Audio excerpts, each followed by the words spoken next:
अपनी पसंद से हम कांजीवरम की साड़ियाँ तो ले लेते हैं, लेकिन लेने के बाद उसको पहनना इतना मुश्किल होता है कि वो एक जगह वार्डरोब के कोने में बस पड़ा रहता है। तो अगर आपके पास भी ऐसी कोई कांजीवरम की साड़ी है, पहनना चाह रहे हो, तो आज की वीडियो ना आपको बहुत हेल्प करेगी। तो चलिए शुरू करते हैं आज की वीडियो। यहाँ पे जो साड़ी है आप लोग देख रहे हो, इसकी लिंक आपको मिल जाएगी डिस्क्रिप्शन बॉक्स में, क्योंकि मैंने इसको ऑनलाइन ही परचेज़ किया है। दिखने में ये काफ़ी ज़्यादा सुंदर है और इसमें ना एक चीज़ मुझे समझ में नहीं आई है, साड़ी के दोनों ही एंड पे ना अलग सा फैब्रिक आपको दिखने को मिल जाएगा। तो मुझे समझ में नहीं आ रहा है ये इसका ब्लाउज़ पीस है या फिर क्या है? क्योंकि ब्लाउज़ पीस तो चलो एक साइड पे आता है, बट इसके दूसरे साइड पे भी ये वाला हिस्सा है और साड़ी की लेंथ काफ़ी लॉन्ग है। तो मुझे ये समझ में नहीं आ रहा है। आप लोगों को अगर समझ में आए तो मुझे कमेंट करके एक बार आप बता देना। चलिए हम बढ़ते हैं अपनी ड्रेपिंग की तरफ। तो मैंने यहाँ पे शेप वेयर पहन रखा है। शेप वेयर में ना डोरी लगी हुई है, तो आप भी इस टाइप की डोरी वाली शेप वेयर ले सकते हो, क्योंकि ये भारी से भारी साड़ी को भी बहुत अच्छे से होल्ड कर लेता है।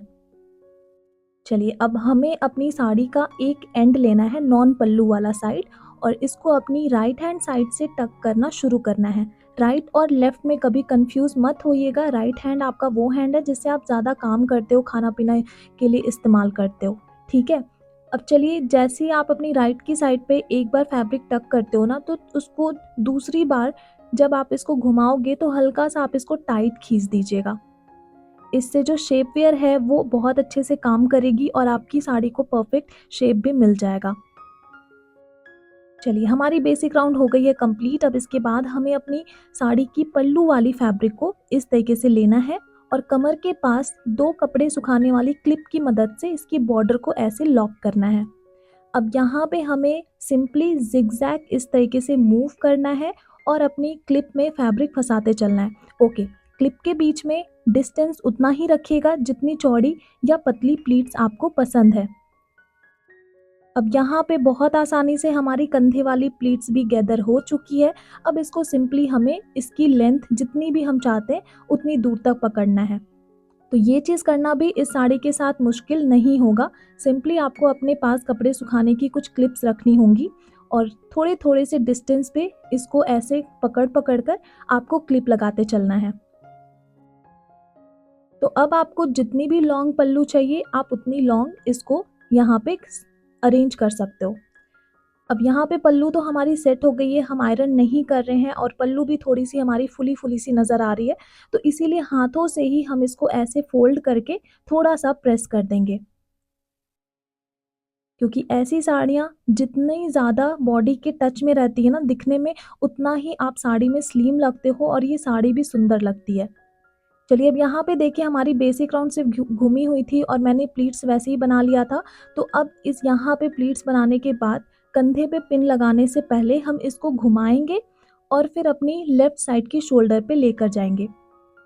अगर आपको उल्टा पल्लू लेना है तो सीधा पल्लू अगर आपको लेना है तो ये पीछे की साइड से ही आपकी राइट हैंड के शोल्डर पे जाएगा। बट यहाँ पे क्योंकि हम उल्टा पल्लू ड्रेप कर रहे हैं तो ये हमारी लेफ्ट साइड के कंधे पे आएगा। अब यहाँ पे बिल्कुल आपके ब्लाउज़ की डोरी जिस जगह पे होती है ना, बिल्कुल वहीं पे आपको अपने कंधे वाली पिन लगानी है। अब आप में से कई लोग ये सोचोगे कि कंधे के पास पिन की जगह पे हम यू पिन या एक्स पिन भी तो यूज़ कर सकते थे। हाँ, कर सकते थे, लेकिन फैब्रिक को देखते हुए, क्योंकि कांजीवरम की साड़ी काफ़ी स्लिपरी और सॉफ्ट होती है, तो इसलिए हम यहाँ पे सेफ्टी पिन के अलावा और कोई भी क्लिप यूज़ नहीं कर सकते। अब जो मैं यहाँ पे आपको ट्रिक बता रही हूँ ना, ये बहुत यूज़फुल है, इसको ध्यान से देखिएगा। ब्लाउज़ की लेंथ आपकी जितनी है उतनी दूर तक की लेंथ आप यहाँ पे गैदर कीजिए सामने की तरफ और एक क्लिप लगाकर छोड़ दीजिए। अब जो ये बॉर्डर आपके जस्ट बस्ट के पास आती है, उस बॉर्डर को बिल्कुल टाइट खींचिए। टाइट खींचने के बाद इसको कमर के पास लेके आइए। इसको मैं आपको ना बाद में कैसे अच्छे से सेट करना है वो मैं आपको बताऊंगी, क्योंकि ऐसी कांजीवरम की साड़ियों में ना कई बार हमारा जो कंधे के पास जो प्लीट्स आता है ना, वो फुला फुला सा नज़र आता है। तो इसीलिए वो ट्रिक मैं आपको काफ़ी अच्छे से एक्सप्लेन करूँगी। अभी आ जाते हैं कमर के पास। तो कमर के पास ना आप थोड़ी सी फैब्रिक यहाँ पे छोटी छोटी सी प्लीट्स बनाकर इकट्ठा कर लीजिए। अपने राइट लेग के पास ले जाइए और उसके बाद एक कागज़ का टुकड़ा इस तरीके से दोनों साइड पे फोल्ड कर दीजिए। पिन जो रहेगा वो आपके कागज़ के ऊपर की साइड पे ही लगेगा। जितनी दूर तक कागज़ है बस वहीं तक पिन लगाइएगा। कोशिश कीजिएगा कि आपकी फैब्रिक में डायरेक्टली आपका पिन इंसर्ट ना हो, वरना साड़ी की कई बार ना रेशे निकलने शुरू हो जाते हैं। अब यहाँ पे जितने भी आपने प्लीट्स इकट्ठा की हैं उनको आप इस तरीके से सेट कर सकते हो। तो ये देखो मैंने कुछ इस तरीके से सेट की थी। तो ऐसी साड़ियों में ये जो कमर वाली प्लीट्स होती है, कई लोग इसको हिप प्लीट्स भी बोलते हैं। तो ये हिप प्लीट्स ऐसे अगर अरेंज रहती है कांजीवरम की साड़ियों में तो लुक बहुत ही सुंदर आता है और ये चीज़ आपको साड़ी में स्लिम दिखाने में बहुत ज़्यादा हेल्प करता है। अब साड़ी की जब इतनी ड्रेपिंग आप कर लेते हो ना तो सेंटर प्लीट बनाना आपके लिए बहुत ईज़ी हो जाता है। सेंटर प्लीट बनाने के लिए आप अपनी राइट की साइड पे थोड़ा-सा फैब्रिक छोड़ दीजिएगा ढीला करके और उसके बाद अपने हाथों को इस तरीके से फैब्रिक पे सेट कीजिएगा। अब आप ना आगे की तरफ मत कोशिश कीजिएगा प्लीट्स उठाने का क्योंकि कई बार आपकी प्लीट्स इसमें छूट सकती है और प्लीट्स कुछ पतले या मोटे भी हो सकते हैं। तो इसीलिए हमेशा आपकी फैब्रिक जो है वो आपकी हथेली के पीछे की तरफ जानी चाहिए। अब 1 बाय 1 करके इस तरीके से आप इसको अरेंज कर लीजिए। कोशिश कीजिएगा जितनी चौड़ी प्लीट्स रहेगी टक करते वक़्त ये उतनी ही कम फुली हुई नज़र आएगी।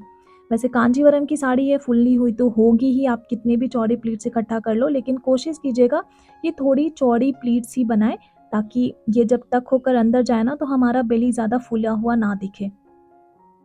अब इसको अच्छे से सेट करने के लिए, अब क्योंकि हमारी कोई हेल्प करने के लिए तो होगा नहीं हमारे पास हर वक़्त, तो इसीलिए आप ना क्लिप अपने पास हमेशा रखिएगा।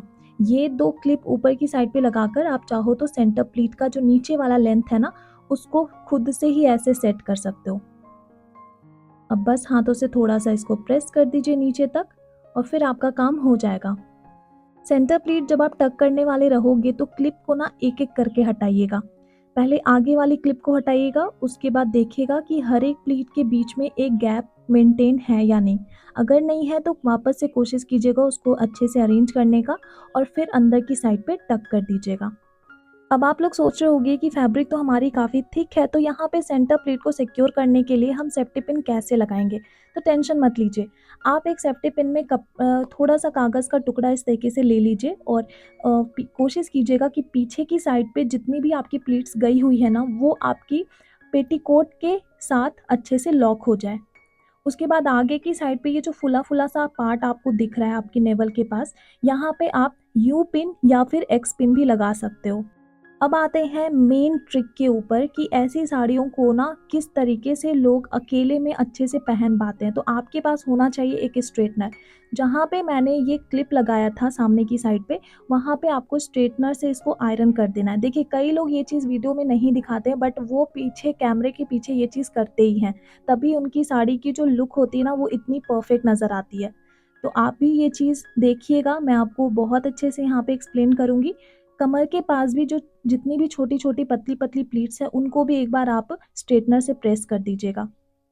अब यहाँ पे ये जो हमारा लूज़ पड़ रहा है फैब्रिक, इसको एक बार कमर के साइड से टाइट करके हम यहाँ पे कंधे के पास इसको ऊपर की तरफ उठाकर ना एक छोटा-सा प्लीट बना देंगे और केवल इसी प्लीट को हम यू पिन की मदद से क्लिप करेंगे। यहाँ पे कोई नीड नहीं है कि आप सेफ्टी पिन यूज़ करो। देखो सेफ्टी पिन जहाँ पे लगता है ना कि हाँ, वहाँ पे यूज़ करना ही करना है, कोई और ज़्यादा उपाय नहीं है, तभी आप सेफ्टी पिन यूज़ कीजिएगा, वरना अननेसेसरी साड़ी में होल्स क्रिएट करने की कोई नीड नहीं है। इससे आपकी साड़ी साड़ी ही डैमेज होगी। अब देखिए हमारे कंधे के पास जो प्लीट्स हैं, वो कितने अच्छे से सेट नज़र आ रही है। अब ऐसे ही आप चाहो तो अपनी पल्लू के साथ भी कर सकते हो, लेकिन कई बार ऐसा होता है ना कि पल्लू पे करने के बाद भी पल्लू हमारी यहाँ पे ऐसे फैली हुई नज़र आती है। तो इसके लिए भी मेरे पास बहुत अच्छी ट्रिक है। आप यहाँ पे एक छोटा-सा पिन यूज़ कर लीजिए और उसके बाद देखिए कि पल्लू आपके पास से, आपकी जगह से हिलेगा नहीं। वो एक ही जगह पे इस तरीके से स्ट्रेट रहेगा। तो ये देखिए काफ़ी लॉन्ग पल्लू भी आप इस तरीके से मैनेज कर सकते हो। तो हो गई है हमारी ड्रेपिंग कंप्लीट। मैंने सेंटर प्लीट को भी स्ट्रेटनर से ही आयरन कर दिया था, इस वजह से ये इतनी स्ट्रेट लग रही है। तो आप भी अकेले में ऐसे चाहो तो साड़ी ड्रेप कर सकते हो। सो आई होप आज की वीडियो आप लोगों को अच्छी लगी होगी। मैं अब मिलती हूँ नेक्स्ट वीडियो में। So till then take care and bye.